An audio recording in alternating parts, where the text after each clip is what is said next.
आलसी गधे की कहानी।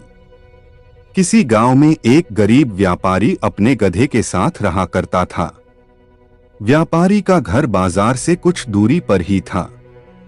वह रोज गधे की पीठ पर सामान की बोरियां रखकर बाजार जाया करता था। व्यापारी बहुत अच्छा और दयालु इंसान था और अपने गधे का अच्छी तरह ध्यान रखता था।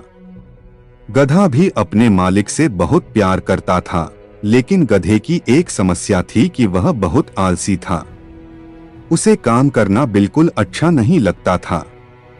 उसे सिर्फ खाना और आराम करना पसंद था। एक दिन व्यापारी को पता चला कि बाजार में नमक की बहुत मांग है। उस दिन उसने सोचा कि अब वो बाजार में नमक बेचा करेंगे। जैसे ही हाट लगने का दिन आया, व्यापारी ने नमक की 4 बोरियां गधे की पीठ पर लादी और उसे बाजार चलने के लिए तैयार किया। व्यापारी गधे के आलसीपन के बारे में जानता था, इसलिए गधे के न चलने पर उसने गधे को 1-2 बार धक्का दिया और गधा चल पड़ा। नमक की बोरियां थोड़ी भारी थीं, जिस वजह से गधे के पैर कांप रहे थे और उसे चलने में मुश्किल हो रही थी। किसी तरह गधे को धक्का देते हुए व्यापारी उसे आधे रास्ते तक ले आया। व्यापारी के घर और बाजार के बीच एक नदी पड़ती थी, जिसे पुल की मदद से पार करना पड़ता था।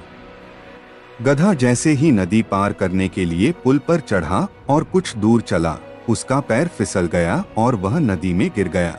गधे को नदी में गिरा देख व्यापारी घबरा गया और हड़बड़ाते हुए तैरकर उसे नदी से निकालने जा पहुंचा। व्यापारी ने किसी तरह अपने गधे को नदी से बाहर निकाल लिया। जब गधा नदी से बाहर आया तो उसने देखा कि उसकी पीठ पर लदी बोरियां हल्की हो गई हैं। सारा नमक पानी में घुल गया था और व्यापारी को आधे रास्ते से ही वापस घर लौटना पड़ा। इस वजह से व्यापारी का बहुत नुकसान हो गया, लेकिन इस घटना से आलसी गधे को बाजार तक न जाने की एक तरकीब सूझ गई थी। अगले दिन बाजार जाते समय जब पुल आया तो गधा जानबूझकर नदी में गिर गया और उसकी पीठ पर टंगी बोरियों में रखा सारा नमक पानी में घुल गया। व्यापारी को फिर से आधे रास्ते से ही घर लौटना पड़ा। गधे ने हर दिन ऐसा करना शुरू कर दिया। इसके कारण गरीब व्यापारी को बहुत ज्यादा नुकसान होने लगा, लेकिन धीरे धीरे व्यापारी को गधे की यह युक्ति समझ आ गई थी। एक दिन व्यापारी ने सोचा कि क्यों न गधे की पीठ पर ऐसा सामान रखा जाए जिसका वजन पानी में गिरने से 2 गुना हो जाए। यह सोचकर व्यापारी ने गधे की पीठ पर रुई से भरी बोरियां बांध दी और उसे लेकर बाजार की ओर चल पड़ा। जैसे ही पुल आया, गधा रोज की तरह नदी में गिर गया, लेकिन आज उसकी पीठ पर लदा वजन कम नहीं हुआ बल्कि और बढ़ गया। गधा इस बात को समझ नहीं पाया। ऐसा अगले 2 से 3 तक होता रहा। व्यापारी गधे की पीठ पर रुई से भरी बोरी बांध देता और पानी में गिरते ही उसका वजन 2 गुना हो जाता।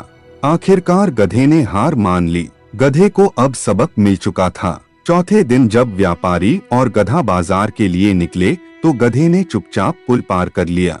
उस दिन के बाद से गधे ने कभी भी काम करने में आलस नहीं दिखाया और व्यापारी के सारे नुकसान की धीरे धीरे भरपाई हो गई। बच्चों, आलसी गधे की कहानी से हमें यह सीख मिलती है कि अपने कर्तव्य का पालन करने में कभी भी आलस नहीं दिखाना चाहिए। साथ ही व्यापारी की तरह सही समझ और सूझबूझ से किसी भी काम को आसानी से किया जा सकता है।